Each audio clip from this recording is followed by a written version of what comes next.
दोस्तों नमस्कार। रजा ग्राफिया में आपका स्वागत है। बिहार में इस वक्त बहुत बड़ी खबर आ रही है और खबर ये आ रही है कि बिहार में एक बहुत बड़ा गठबंधन बनने वाला है। दलित, पिछड़ा और मुसलमानों का गठबंधन बनने वाला है और ये गठबंधन इतना ज्यादा मजबूत होगा कि भाजपा गठबंधन और आरजेडी गठबंधन पर भारी पड़ने वाला है। ये प्रशांत किशोर पर भी भारी पड़ने वाला है और रामविलास पासवान जी के बेटे चिराग पासवान पर भी पड़ने वाला है और सारे दलों पर ये गठबंधन भारी पड़ने वाला है, क्योंकि इसका समीकरण जो है बहुत ही मजबूत समीकरण है और बहुत ज्यादा ही वोट बैंक है इस गठबंधन के पास। जी है, मैं बात करने वाला हूं बिहार में जो समीकरण बनने वाला है उसमें मुख्य रूप से 3 नेता आने वाले हैं। पहले नंबर पर हैं जाप के जो पूर्व सुप्रीमो हैं पप्पू यादव जी है, जो पूर्णिया के सांसद है और सीमांचल पर एक बहुत बड़ी पकड़ रखते हैं। और पप्पू यादव की जो पहचान है, उनकी जो पकड़ है, सिर्फ यादव वोट बैंक पर ही नहीं है बल्कि मुसलमानों पर भी उनकी पकड़ है, निचली जातों पर भी उनकी पकड़ है, अपर कास्ट पर भी उनकी पकड़ है और सारे लोगों पर पकड़ है। लेकिन वो पकड़ जो है थोड़ी थोड़ी है, 5%, 7%, 8% वोट बैंक है, लेकिन पूरे बिहार में उनका एक मजबूत वोट बैंक है। 8%, 7% वोट बैंक है पप्पू यादव का। तो ये पहले व्यक्ति हुए जो गठबंधन में शामिल हो रहे हैं। दूसरे नंबर पर है चंद्रशेखर आजाद रावण, जो यूपी के नगीना से सांसद है और पहली बार जीते हैं। आजाद समाज पार्टी के संस्थापक है, जो काशीराम जी को अपना आइडियल मानते हैं। वो इस गठबंधन में शामिल होना चाहते हैं। वैसे भी ये गठबंधन जो है आजाद समाज पार्टी की, चूंकि आजाद समाज पार्टी इस वक्त पूरे हिंदुस्तान में फैल चुकी है और बिहार में भी इसके लाखों लाख कार्यकर्ता हैं जो बिहार में हर मौके पर वो खड़े रहते हैं। तो आजाद समाज पार्टी के पास जो है दलितों का एक बहुत बड़ा वोट बैंक है। एक लगभग 20 से 22% आबादी दलितों की है बिहार में और ये सभी दलित भीम आर्मी के चीफ चंद्रशेखर आजाद रावण को अपना नेता मानते हैं और इनके पास सोचिए 20 से 22% आबादी वाला वोट बैंक है इनके पास। पप्पू यादव के पास भी लगभग 10% वाला आबादी वाला वोट बैंक है, तो 22, 10, 32% हो गया। और सबसे बड़ा वोट बैंक है जो तीसरे आदमी इस गठबंधन में शामिल हो रहे हैं, उनका नाम है बैरिस्टर असदुद्दीन ओवैसी।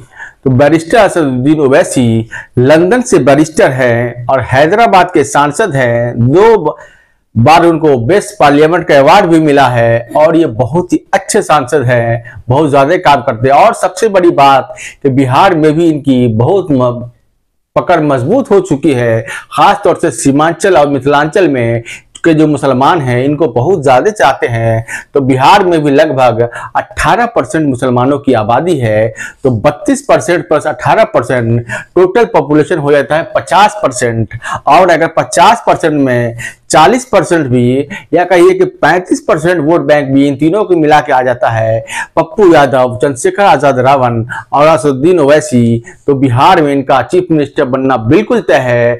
फिर न भाजपा गठबंधन आ पाएगी और न ही आरजेडी गठबंधन आ पाएगी और न कहीं दूसरे दल पनप पाएंगे, क्योंकि इनका गठबंधन बहुत ज्यादा ही मजबूत है और इनके पास बहुत बड़ा वोट बैंक है।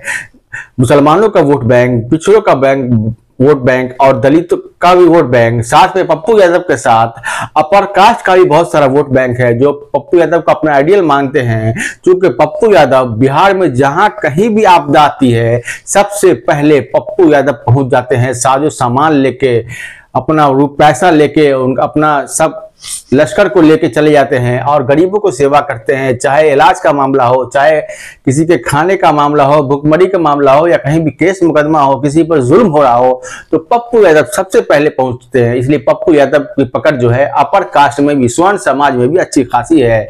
और अगर उधर से भी 2-4% वोट बैंक आ गया तो लगभग 40% की आबादी हो जाएगी, जो ये काफी है बिहार में चीफ मिनिस्टर बनाने के लिए। वैसे तीनों नेता इकलौते सांसद है। पप्पू यादव भी 4 बार निर्दलीय जीते हैं और पहले अपनी पार्टी थी जन अधिकार पार्टी, जिसका वो विलय कर चुके हैं। अब वो इकलौते सांसद है। दूसरी तरफ असदुद्दीन ओवैसी है, उनकी भी अच्छी खासी पकड़ है, लेकिन वो भी इकलौते सांसद है MIM से। और तीसरे है भीम आर्मी चीफ चंद्रशेखर आजाद रावण, ये भी इकलौते सांसद है नगीना से अपने पार्टी के। तो तीनों की इकलौते हैं, तीनों की पकड़ मजबूत है, लेकिन तीनों की कुछ वोट परसेंटेज है, जिसकी वजह से जैसे ओवैसी के पास 16-17% वोट बैंक है, लेकिन ये कहीं पर भी खुद को चुनाव नहीं जिता पाते हैं। चंद्रशेखर आजाद रावण के पास भी सेम समस्या है, इनके पास भी 22% दलितों का वोट है, लेकिन ये कहीं पर अपने कैंडिडेट को नहीं जिता पाते हैं। और पप्पू यादव के साथ भी सेम समस्या है, उनका भी अच्छा खासा पकड़ है, 10% से ज्यादा वोट बैंक में पकड़ है इनकी, लेकिन कहीं पर अपने कैंडिडेट को नहीं जिता पाते हैं। लेकिन ये तीनों देख रहे हैं कि अगर तीनों लोगों का वोट एक जगह आपस में कोलैप्स कर जाता है, एक जगह मिल जाता है, तो ये एक बहुत बड़ा वोट बैंक हो जाएगा, जो बिहार में सरकार बनाने के लिए काफी है। और इसी को लेकर पप्पू यादव, असदुद्दीन ओवैसी और चंद्रशेखर आजाद रावण के बीच खिचड़ी पक रही है। और खिचड़ी पकाने वाले कौन है, इसमें जो सबसे ज्यादा पहल करने वाले हैं वो है असदुद्दीन ओवैसी की पार्टी के गोपालगंज से लोकसभा प्रत्याशी रहे राणा रणजीत सिंह है। ये राणा रणजीत ही सिंह है जो पप्पू यादव से भी बात कर रहे हैं, जो चंद्रशेखर आजाद रावण से भी बात कर रहे हैं, और जो असदुद्दीन ओवैसी से ही बात कर रहे हैं, और तीनों को आपस में मिलाने की भरपूर कोशिश कर रहे हैं। और तीनों में लगभग कुछ बात हुई भी है, लेकिन अभी विधानसभा में 10 महीने का समय बचा हुआ है। तो 10 महीने के अंदर अगर ये तीनों मिलके एक गठबंधन बनाते हैं, तो ये NDA गठबंधन और ये RJD गठबंधन सभी गठबंधन पर भारी पड़ जाएगा। और हो सकता है कि पप्पू यादव हो वहां के चीफ मिनिस्टर बन जाए, या कोई दूसरे नेता इसी गठबंधन से वहां का चीफ मिनिस्टर बन सकता है, क्योंकि वैसी की पार्टी का सीमांचल में बहुत मजबूत पकड़ है। और चंद्रशेखर आजाद रावण का भी दलितों पर, पूरे बिहार के दलितों पर अच्छी पकड़ है। और जो है पप्पू यादव की तो पकड़ है ही पूरे बिहार में। तो तीनों मिलकर अगर गठबंधन करते हैं और ये गठबंधन फाइनल होता है, तो देखिएगा कि 2025 विधानसभा में दोनों गठबंधन आउट हो जाएगा। इधर कांग्रेस गठबंधन भी आउट हो जाएगा, इधर भाजपा गठबंधन ही फेंका जाएगा। और प्रशांत किशोर की जो PK है, जो खास तौर से सवर्णों का वोट बैंक माना जाता है, उनकी भी पार्टी फेंका जाएगी और ये गठबंधन सत्ता में आ जाएगी, ये कंफर्म माना जा रहा है। दोस्तों, कैसी लगी ये रिपोर्ट कमेंट में अपनी राय जरूर दें, और वीडियो अच्छी लगे तो चैनल को सब्सक्राइब जरूर करें।